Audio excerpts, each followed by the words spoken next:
Je voudrais que vous nous parliez peut-être de cet ouvrage que vous allez publier prochainement, qui explique la montée de l'antisémitisme à gauche, précisément. Vous ouvrez le capot, si je puis dire, pour analyser ça. Vous publiez ce livre sur l'antisémitisme dans la pensée de gauche depuis Karl Marx.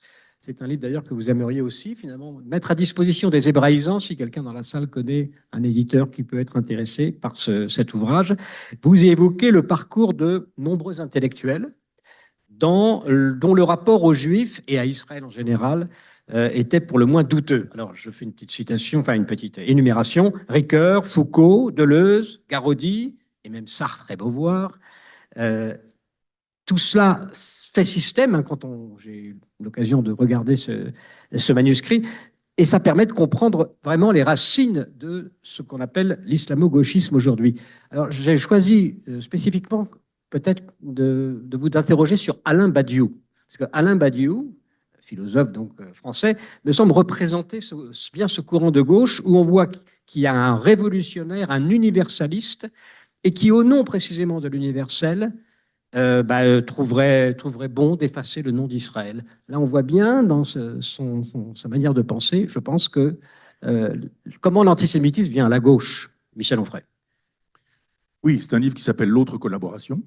Donc, je n'ai pas voulu le dire, je pensais que le titre était encore secret. L'autre collaboration, c'est un bon titre. Il a cessé d'être secret ce soir. Et mon livre porte sur le XXe siècle, c'est-à-dire d'Alain, le philosophe Alain, qui lui est terriblement antisémite aussi. Ça se trouve dans son journal. C'est un journal que j'ai découvert à Mortagne, sa ville natale, jusqu'à Badiou, de fait, en passant par effectivement tous les noms que j'ai donnés. Alors, je vais d'abord donner ceux de Sartre, ceux de Beauvoir, ceux de Jean Genet, ceux de Michel Foucault, parce que les éditions Gallimard viennent de m'interdire de pouvoir les citer. Ça veut dire que j'ai mis dans le mille. Donc voilà, ils ont dit non, on ne veut pas qu'Onfray puisse citer les textes qui sont accablants. Je suis sidéré, par exemple, que les intellectuels de gauche pensent qu'ils peuvent être philosémites en disant du bien des réflexions sur la question juive, qui est un livre très antisémite. C'est-à-dire, on ne peut pas dire que c'est l'antisémite qui crée le juif. Je ne vois pas comment on pourrait être antisémite si le juif n'existe pas encore. Il faut d'abord que le juif préexiste à l'antisémite. Ça me paraît un fonctionnement normal, pas forcément pour un normalien qui pense effectivement que on peut dire c'est la création du regard d'autrui, qui ceci, qui cela, etc. Bon.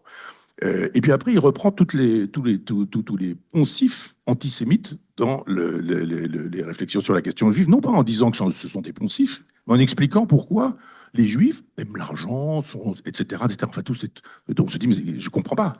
Il cite ou quoi? C'est-à-dire, on ne lit pas ce livre. Sartre qui se dit, après avoir dit du bien de Mussolini, parce que ça, les gens oublient, après avoir été munichois, après avoir travaillé dans un journal collaborationniste, comédien, après avoir fait travailler Simone de Beauvoir en la pistonnant à Radio Paris, qui était une radio vichiste, ces gens-là se découvrent résistants, formidables.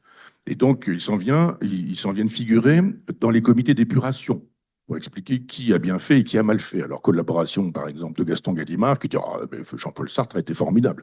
Et Jean-Paul Sartre dit « Oh, mais Gaston Gallimard a été formidable ». Moyennant quoi, on peut continuer à faire comme si de rien n'était. De sorte qu'il y a un monopole de la gauche, culturel de la gauche sur le domaine culturel, et l'antisémitisme est toujours là. Mais hélas, si on cherche un philosophe non juif du côté des juifs, on n'en trouve pas beaucoup. Et donc, on se dit, mais qu'est-ce qui se passe? Alors, je redis cette idée que pour être un philosophe et faire vraiment carrière, il faut être de gauche. C'est pas possible. Cette phrase terrible de « il vaut mieux avoir tort avec Sartre que raison avec Raymond Aron », quelque chose de sidérant. Donc, il y a des gens, effectivement, qui sont interdits de lecture. Il ne faut pas les lire. D'abord, ils n'existent pas.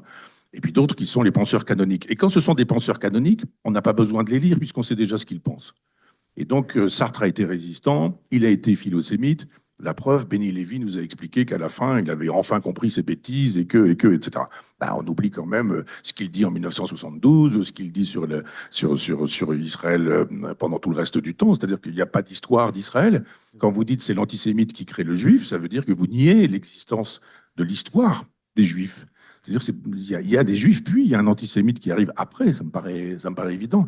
Eh bien, il y a une jurisprudence de gauche qui fait qu'on reprend ce qui se dit. Moi, tout mon travail est de démythologisation, aussi bien sur la psychanalyse que sur les trois religions, que sur Sade, que sur d'autres, enfin, ou Sartre et Beauvoir, et puis la revalorisation d'autres qu'on n'aura pas vues.